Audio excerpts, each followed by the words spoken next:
Assalamualaikum dan salam sejahtera. Selamat datang ke Cakna TV 2 tahun 2020. Terima kasih kepada semua yang hadir dan bersama untuk menjadikan program pada hari ini.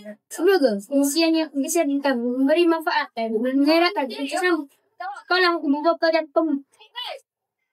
Jom kita sama-sama saksikan ini.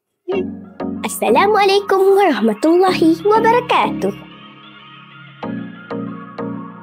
Pada pagi yang penuh barakah ini, 7 Disember 2025, kita seluruh warga sekolah berhimpun di Dewan Warisan Semarak bagi meraihkan program Hari Cakna PBD peringkat sekolah. Program ini diadakan sebagai usaha untuk meningkatkan kefahaman dan kesedaran tentang kepentingan pentaksiran bilik darjah atau PBD dalam membangunkan potensi sebenar murid secara menyeluruh.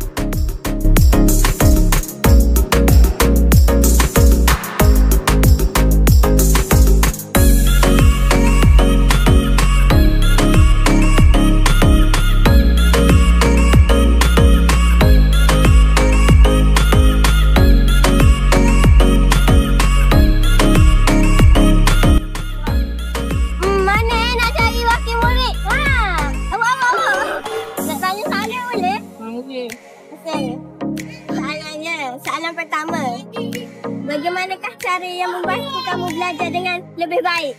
Saya belajar dengan lebih baik apabila guru menerangkan langkah demi langkah dan memberi contoh mudah. Okey, soalan kedua, apa yang kamu suka tentang cara guru mengajar? Saya suka cara guru mengajar kerana guru selalu menggunakan gambar dan aktiviti yang menyeronokkan. Cakna TV. Okey. Soalan pertama. Adakah murid memberi respon baik semasa pelaksanaan PBD?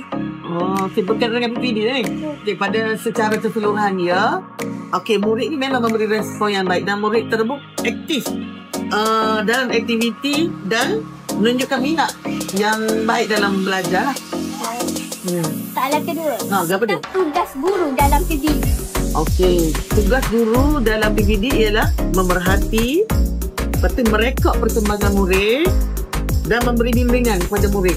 Selain daripada itu juga, guru juga menyediakan aktiviti sesuai dan memastikan setiap murid ni belajar mengikut tahap kemampuan masing-masing lah. Terima kasih. Okey, sama. Bye. Okey. Nak tanya boleh? Apa sesungguhnya yang anda perlu daripada sekolah untuk membantu anak anda belajar? Semua yang saya sebutkan kepada maklumat dari saya tentang perkembangan pembelajaran saya.